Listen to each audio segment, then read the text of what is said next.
Шановні українці і українки, щойно були детальні доповіді по ситуації у місті Вишневе після вибуху на складах і пожежі від удару російських ракет. Служба безпеки України та Офіс Генерального прокурора в межах кримінального провадження перевіряє всі обставини трагедії. Сьогодні генерал-майор СБУ Поклад доповів перші результати. Хто на яких посадах в Укроборонпромі допустив, на жаль, що склади зі зброєю були у Вишневому. Пряма заборона цього і нормами закону, і рішенням Ставки. Все це було порушено. Конкретні посадові особи відомі, позиція держави, кожен з них має бути притягнутий до справедливої відповідальності. Ми всі розуміємо, що таке час війни. І кожен керівник повинен відчувати, що від його рішень чи бездіяльності залежить життя людей. Керівники двох державних підприємств діяли всупереч закону, всупереч рішенню Ставки та посадовим інструкціям. Слідство перевіряє діяльність заступників керівників, які відповідали за безпеку. Є також інші посадові особи, чиї дії та рішення теж будуть проаналізовані. Служба безпеки України спільно з іншими правоохоронцями має перевірити і інші подібні підприємства.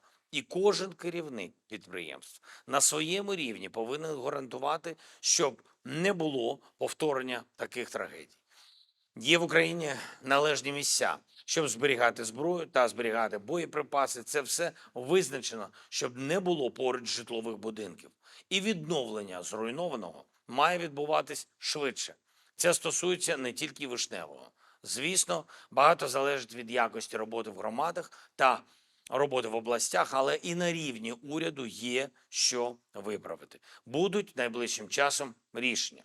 Сьогодні говорили також дуже детально по майбутньому Укроборонпрому. Структура велика, в неї входять десятки підприємств, одне з яких розмістило той склад у Вишневому. Звісно, внутрішні процеси в структурі Укроборонпрому щодо контролю за діяльністю підприємств та директорами мають бути більш сильними. Друге за цей день. Готую зміни на дипломатичних напрямках. Потрібна нова якість роботи з партнерами України для виконання домовленостей про постачання зброї. Домовленості, які є на рівні лідерів, повинні виконуватись значно швидше і повніше.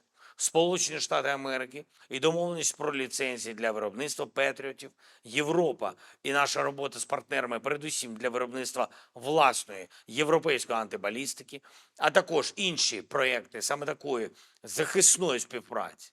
Також пакети підтримки для України, які були оголошені, але станом на сьогодні не реалізовані повністю. Сьогодні росіяни завдали удару балістикою по Україні. Основна мішень була Київ. Був страшний удар російських бомб по Сумах, ракетний удар по місту Одеса.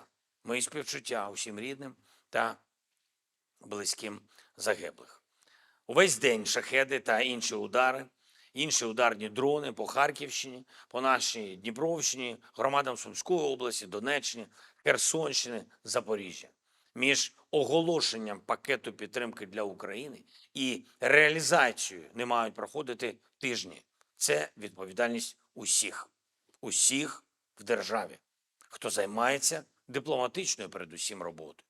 Українським воїнам потрібно більше засобів, більше можливостей, щоб захищати життя, щоб захищати людей від російського зла. І важливий моральний зміст цього дня, 11 липня. У цей день щороку Польща та Україна вшановують пам'ять людей, мирних людей, які були вбиті у час Другої світової війни на Волині. Сьогодні представники української держави взяли участь у спільних молитвах із представниками польської держави і тут, в Україні, і в Польщі. Україна робить свою частину для чесного встановлення фактів щодо вбитих в ті роки. Там, де були села і де були загиблі, проводяться пошукові роботи. Україна зацікавлена, щоб їх прискорити. Вже за 2 дні почнуться ексгумаційні роботи на території сіл Острівки та Воля Островецька. Повна правда та християнське вшанування загиблих – це те, що потрібно. Потрібно не забувати і те, що зараз, у наш час, Україна та Польща мають одну спільну загрозу, і це смертельна загроза для нашої незалежності, для наших держав, для кожного міста, для кожного села. І зветься ця загроза Росією. Говорячи про те, що було, ми повинні не ставити під сумнів майбутнє наших народів, майбутнє України, Польщі, майбутнє усієї нашої Європи. Я дякую тим, хто додає безпеки. Дякую кожному, хто з Україною. Слава Україні!